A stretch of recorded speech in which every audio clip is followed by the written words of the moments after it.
This is Kolkata TV's podcast news.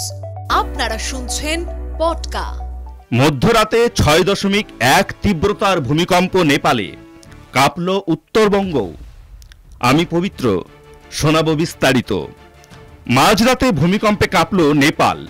Richter স্কেলে তার তীব্রতা ছিল 6.1। কম্পন অনুভূত হয়েছে উত্তরবঙ্গেও।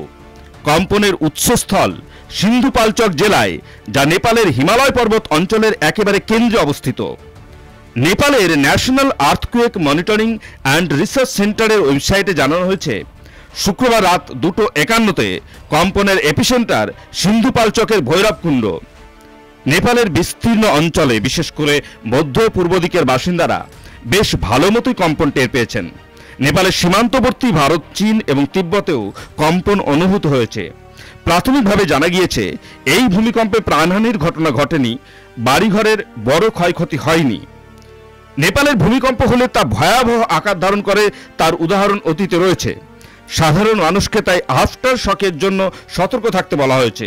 কম্পনে নেপালের মানুষের ঘুম ভেঙে যায়, তারা বুঝতে পারেন এবং তারা সতর্ক হয়ে ঘর থেকে বেরিয়ে যান। উত্তরবঙ্গ ছাড়াও নেপাল সীমান্ত লাগোয়া বিহারের মানুষও কম্পন টের পেয়েছেন। সিলিং ফ্যান দুলতে থাকার ভিডিও ইতিমধ্যেই সোশ্যাল মিডিয়ায় ঘুরে বেড়াচ্ছে।